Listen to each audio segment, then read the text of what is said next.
Bienvenue sur votre chaîne préférée Akhbar el-Bled. Une défaite inédite au monde, celle qu'ont reçue les islamistes du PJD au Maroc. Quelles sont donc les raisons de cette grande défaite? Comment perdre 112 sièges en un seul mandat? Ça pourrait être l'intitulé d'un nouvel ouvrage sur lequel devrait se pencher Saad el-Din al-Uthmani, auteur d'une débâcle électorale d'anthologie. Voici donc l'analyse de l'effondrement de ce qui fut une force politique qui se croyait invincible. Le PJD qui se fait doubler par 7 formations politiques, un scénario impossible à pronostiquer, devenu réel et même un cas d'école à scruter par les chercheurs. Le match électoral joué le 8 septembre 2021 a en effet tourné à la correction pour le parti islamiste. Arrivé à la 8e place, il est 9 sièges derrière le 7e. Le PPS, qui lui a tant servi d'appoint dans la majorité gouvernementale, est 89 sièges derrière le parti arrivé premier, le Rassemblement national des indépendants, le RNI, que certains présentaient comme un challenger incapable de rivaliser avec la machine PJD.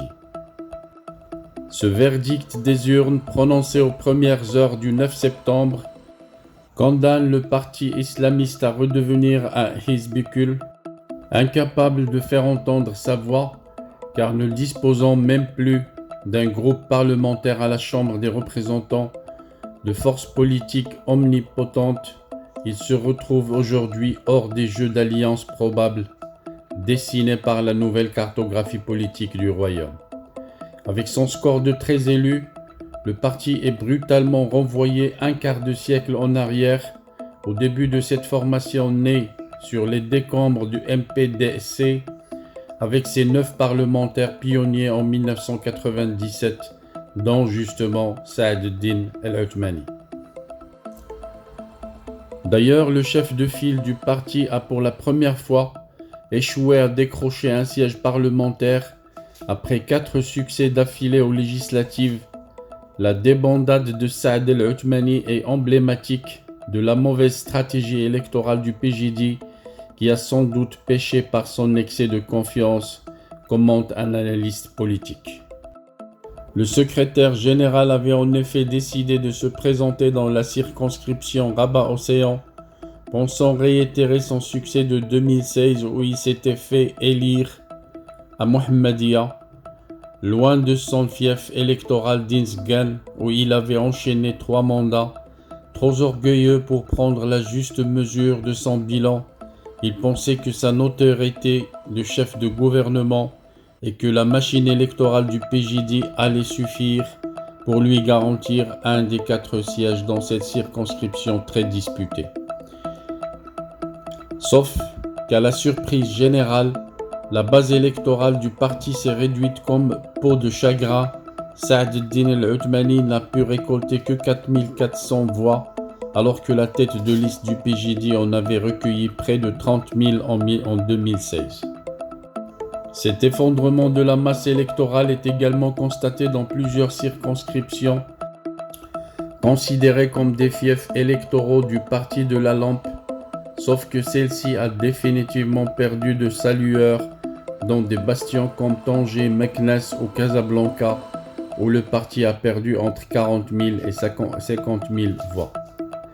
La baisse de cette base électorale du parti islamiste sera sans doute confirmée par les statistiques non encore rendues publiques par le ministère de l'Intérieur, consolidant le total des suffrages à l'échelle nationale, mais les premières estimations pour le PJD sont bien loin de 1,6 million de voix qui lui avait valu la première place en 2016. Même le million de votes que ceux l'ont qualifié électoraux fidèles du PJD n'y est pas, préconise un analyste.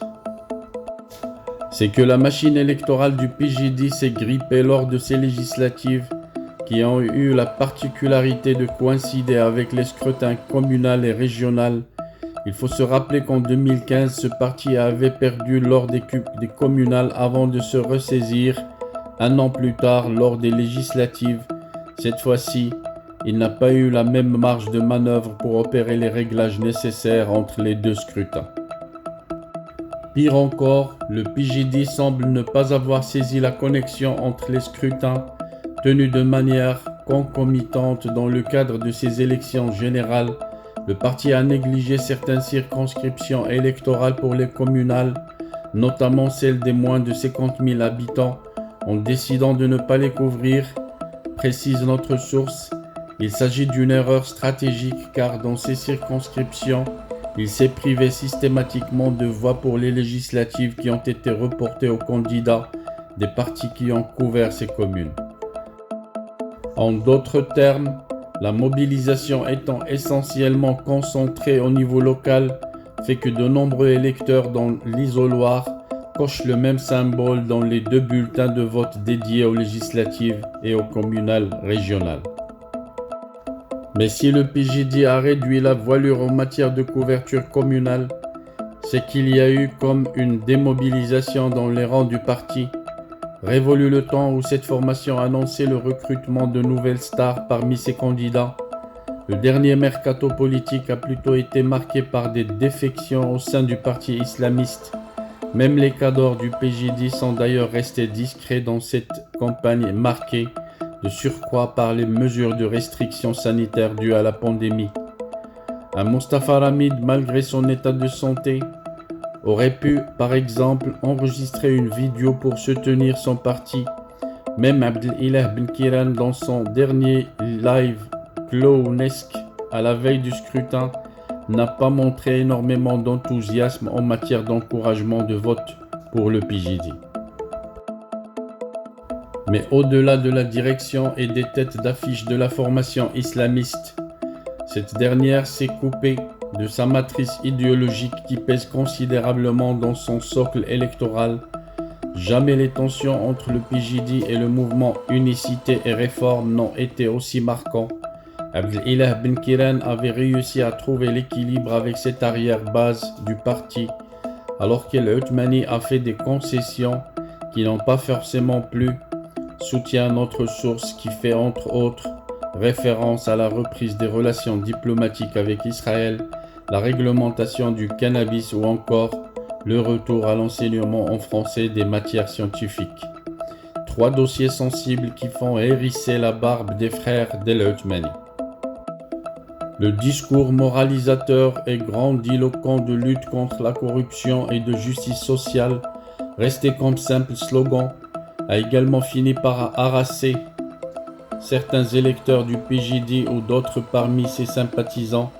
La gestion des affaires durant le double mandat du parti a été calamiteuse et le double quinquennat n'a été sauvé que par les réalisations de ministères appartenant à d'autres formations ou encore par des visions royales bien ciblées et déterminées.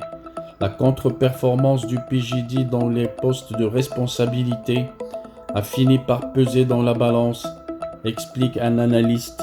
Les Marocains ont exprimé leur volonté de changement et ils ont sanctionné la médiocrité, poursuit-il, estimant que le parti islamiste a subi un vote de sanction sur plusieurs fronts. L'incompétence des élus du PJD a été particulièrement criante dans la gestion de la majorité des grandes villes qu'ils ont gagnées lors des précédentes élections. Plus que la chose politique, c'est la gestion des affaires locales qui cristallise une proximité avec les citoyens qui a fait le plus de mal au parti de la lampe.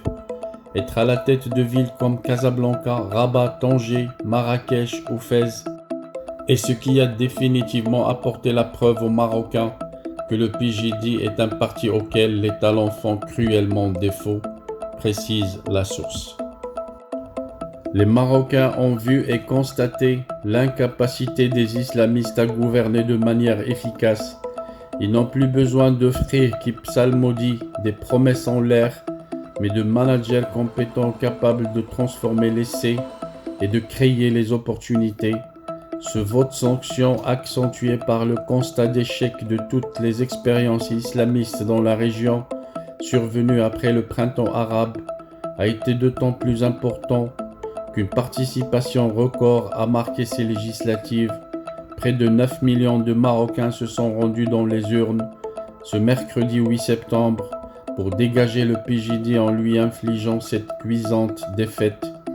De quoi déboussoler la direction du parti démissionnaire qui n'a rien trouvé de mieux pour justifier son score que de ressasser son éternel discours de victimisation, transhumance, pression, usage d'argent, irrégularité dans le dépouillement. Cela montre le secrétaire général dans un communiqué. À croire que les frères n'ont pas encore retenu la leçon.